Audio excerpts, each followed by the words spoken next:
ఇవాళ రేపు తెలంగాణలో భారీ వర్షాలు కురిసే అవకాశం ఉందని వాతావరణ కేంద్రం వెల్లడించింది. రాగల 24 గంటల్లో పశ్చిమ మధ్య వాయువ్య బంగాళాఖాతంలో అల్పపీడనం ఏర్పడే అవకాశం ఉంది. దీని ప్రభావంతో తెలంగాణలోని పలు జిల్లాల్లో మోస్తరు నుంచి భారీ వర్షాలు కురిసే అవకాశం ఉందని వాతావరణ శాఖ తెలిపింది.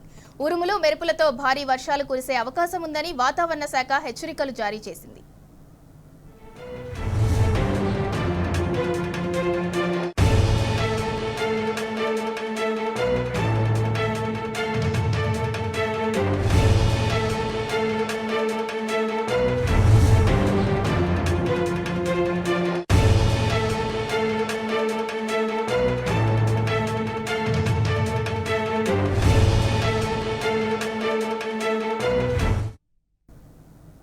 రాష్ట్రంలో 11 జిల్లాలకు వాతావరణ శాఖ ఎల్లో అలర్ట్ జారీ చేసింది. ఇవాళ ఆదిలాబాద్, కొమరంభీం, ఆసిఫాబాద్, మంచిర్యాల, పెద్దపల్లి, జయశంకర్ భూపాల్పల్లి, ములుగు, రంగారెడ్డి, మహబూబ్ నగర్, నాగర్ కర్నూల్, వనపర్తి, నారాయణపేట జిల్లాల్లో అక్కడక్కడ భారీ వర్షాలు కురిసే అవకాశం ఉంది.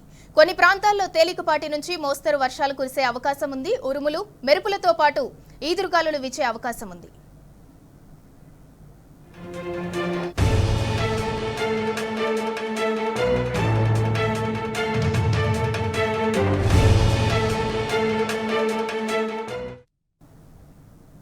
ఇవాళ రేపు తెలంగాణలో భారీ వర్షాలు కురిసే అవకాశం ఉందని వాతావరణ కేంద్రం వెల్లడించింది. ఇక దీనికి సంబంధించి మరింత సమాచారాన్ని మా ప్రతినిధి వంశీ అందిస్తారు. వంశీ, వాతావరణ శాఖ ఎన్ని జిల్లాలకు ఎల్లో అలర్ట్ ప్రకటించింది? వెదర్ కి సంబంధించిన అప్డేట్ ఏంటి? మధ్య బంగాళాఖాతంలో కొనసాగుతున్న ఉపరితల ఆవర్తనం ప్రభావంతో తెలంగాణ రాష్ట్రంలో భారీ వర్షాలు కురుస్తాయని వాతావరణ కేంద్రం తెలపడం జరిగింది. ఉత్తర తెలంగాణ జిల్లాలకు ఎల్లో అలర్ట్ ని జారీ చేసినటువంటి పరిస్థితి కూడా మనం చూస్తా ఉన్నాము.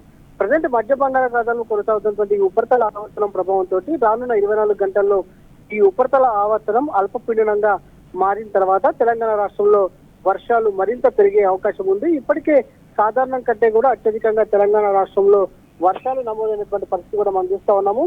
ప్రజెంట్ ఈ ఉపరితల ఆవర్తనం ప్రభావంతో రాష్ట్రంలో మాత్రం పలు జిల్లాలకు ఎల్లో అలర్ట్ ని జారీ చేయడం జరిగింది. ప్రధానంగా ఆయా జిల్లాలను చూస్తే మాత్రం ఒకసారి ఆదిలాబాద్ కావచ్చు, హైదరాబాద్ కావచ్చు, మహబూబ్ నగర్, జోగులాంబ గద్వాల్, మేడ్చల్, మల్కాజ్గిరి, నాగర్ కర్నూల్, నల్గొండ, నారాయణపేట్, నిర్మల్, రంగారెడ్డి, సంగారెడ్డి, వికారాబాద్, వరంగల్, ఏదైతే వనపర్తి, ఈ జిల్లాలకు సంబంధించి కూడా పలు చోట్ల తేలికపాటి నుంచి మోస్తరు వర్షాలు కురిసే అవకాశం ఉన్నట్టు కూడా వాతావరణ కేంద్రం హెచ్చరికలను జారీ చేసినటువంటి పరిస్థితి కూడా మనం చూస్తా ఉన్నాము. తదుపరి ఈ యొక్క ఏదైతే ఉపరితల ఆవర్తనం అల్పపీడనంగా మారిన తర్వాత దీని తీవ్రత మరింత పెరిగే అవకాశం ఉన్నట్టు కూడా వాతావరణ కేంద్రం చెప్పినటువంటి పరిస్థితి కూడా మనం చూడొచ్చు. Right, thank you Vamsi.